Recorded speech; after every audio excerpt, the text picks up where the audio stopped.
بسم اللہ الرحمن الرحیم۔ بیعت عقبہ اولا۔ جب مکہ اور طائف کے مشرکوں نے رسول اللہ صلی اللہ علیہ وآلہ وسلم کو دل برداشتہ کر دیا تو اللہ نے تبلیغ اسلام کا ایک نیا باب کھول دیا۔ السلام علیکم، میں ہوں محمد کامران اور آپ سب کو knowledge zip کی پہلی سیریز دی لائف آف محمد صلی اللہ علیہ وآلہ وسلم کی ایک اور قسط میں خوش آمدید۔ علم کے اس سفر میں ہمارے ساتھ شامل ہونے والے دوستوں سے گزارش ہے کہ ہمارے چینل کو سبسکرائب کریں، ویڈیو پسند آئے تو اسے لائک کریں اور اپنی قیمتی رائے کا اظہار کمنٹ میں کریں۔ یثرب سے ہر سال لوگ حج کرنے مکہ آیا کرتے تھے۔ حضور اکرم صلی اللہ علیہ وآلہ وسلم نے ان کے سامنے اسلام پیش کیا۔ وہ یہودیوں سے ایک نئے نبی کے آنے کی پیشین گوئیاں سنتے رہتے تھے۔ انہیں یقین ہو گیا کہ یہ وہی رسول ہیں جن کا ذکر وہ یہودیوں سے سنتے رہتے تھے۔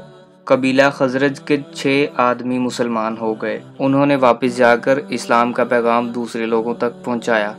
اگلے سال حج کے موقع پر یثرب کے 12 آدمیوں نے حضور اکرم صلی اللہ علیہ وآلہ وسلم کے ہاتھ پر مینا کی اسی گھاٹی میں چھپ کر بیعت کی۔ یہ نبوت کے 12ویں سال کا واقعہ ہے۔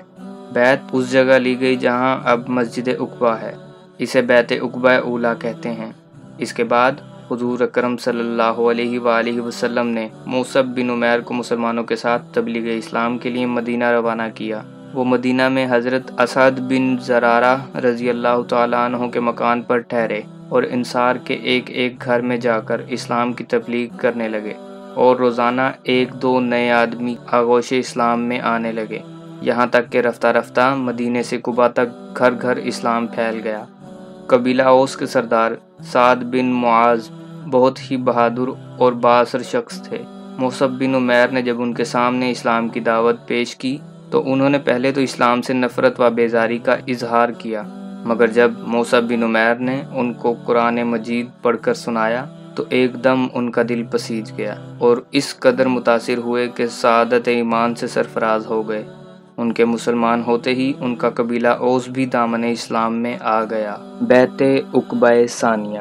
نبوت کے 13ویں سال میں حج کے موقع پر مدینہ منورہ کے 72 آدمیوں نے مینا کی گھاٹی عقبہ کے مقام پر اپنے بت پرست ساتھیوں سے چھپ کر حضور صلی اللہ علیہ وآلہ وسلم کے ہاتھ پر بیعت کی۔ یاد رہے، نبوت کے 12ویں سال میں مدینہ منورہ کے 12 آدمیوں نے آپ صلی اللہ علیہ وآلہ وسلم کے ہاتھ پر اسی مقام پر بیعت کی تھی، اسی لیے اسے بیعت عقبہ ثانیہ کہتے ہیں۔ مدینے کے مسلمانوں نے رسول اللہ صلی اللہ علیہ وآلہ وسلم کو دعوت دی کہ آپ اور آپ کے رفقا مدینہ تشریف لے چلیں، وہاں اسلام کی تبلیغ کے لیے زیادہ کام ہو سکے گا، اور یہ عہد کیا کہ ہم لوگ آپ صلی اللہ علیہ وآلہ وسلم کی اور اسلام کی حفاظت کے لیے اپنی جان قربان کر دیں گے۔ اس موقع پر حضور صلی اللہ علیہ وآلہ وسلم کے چچا عباس بن عبد المطلب بھی موجود تھے، جو ابھی تک مسلمان نہیں ہوئے تھے۔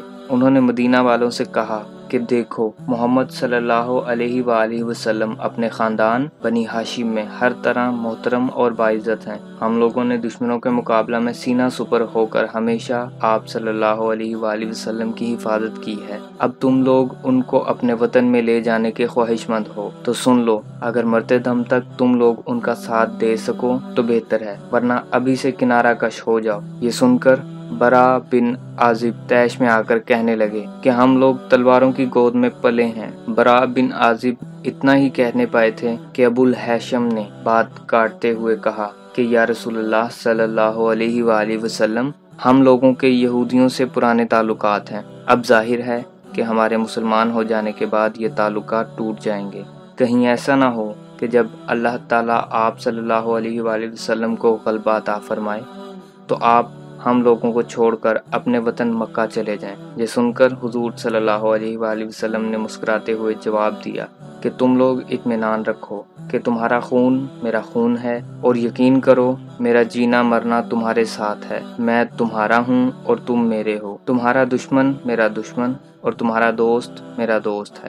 جب انصار یہ بیعت کر رہے تھے تو سعد بن زرارہ نے یا عباس بن ندلہ نے، میرے بھائیوں، تمہیں یہ بھی خبر ہے کہ تم لوگ کس چیز پر بیعت کر رہے ہو؟ خوب سمجھ لو کہ یہ عرب و عجم کے ساتھ اعلان جنگ ہے۔ جب انصار نے طیش میں آ کر نہایت ہی پرجوش لہجے میں کہا کہ ہاں، ہم لوگ اسی پر بیعت کر رہے ہیں۔ بیعت ہو جانے کے بعد آپ صلی اللہ علیہ وآلہ وسلم نے جماعت میں سے 12 آدمیوں کو نقیب یعنی سردار مقرر فرمایا، اور ان میں 9 آدمی قبیلہ خزرج اور 3 اشخاص قبیلہ اوس کے تھے۔ اس کے بعد یہ تمام اپنے ڈیروں پر چلے گئے۔ صبح کے وقت جب قریش کو اطلاع پہنچی تو وہ آگ بگولا ہو گئے، اور ان لوگوں نے ڈانٹ کر مدینہ والوں سے پوچھا، کیا تم لوگوں نے ہمارے ساتھ جنگ کرنے پر محمد صلی اللہ علیہ وآلہ وسلم کی بیعت کی ہے؟ انصار کے کچھ ساتھیوں نے جو مسلمان نہیں ہوئے تھے اپنی لا علمی ظاہر کی۔ یہ سن کر قریش واپس چلے گئے، مگر جب تفتیش و تحقیقات کے بعد کچھ انصار کی بیعت کا حال معلوم ہوا تو قریش غیظ و غضب میں آپے سے باہر ہو گئے اور بیعت کرنے والوں کی گرفتاری کے لیے تعاقب کیا، مگر قریش سعد بن عبادہ کے سوا کسی اور کو نہیں پکڑ سکے۔ قریش سعد بن عبادہ کو اپنے ساتھ مکہ لائے اور ان کو قید کر دیا، مگر جب جیبر بن مطعم اور حارث بن حرب بن امیہ کو پتہ چلا تو ان دونوں نے قریش کو سمجھایا کہ خدا کے لیے سعد بن عبادہ کو فوراً چھوڑ دو، ورنہ تمہاری ملک شام کی تجارت خطرے میں پڑ جائے گی۔ یہ سن کر قریش نے سعد بن عبادہ کو قید سے رہا کر دیا اور وہ بخیریت مدینہ پہنچ گئے۔ اب تک کے لیے اتنا ہی۔ ہماری اگلی ویڈیو تک اپنا، اپنے دوستوں اور رشتہ داروں کا بہت خیال رکھیے۔ اللہ حافظ ناصر۔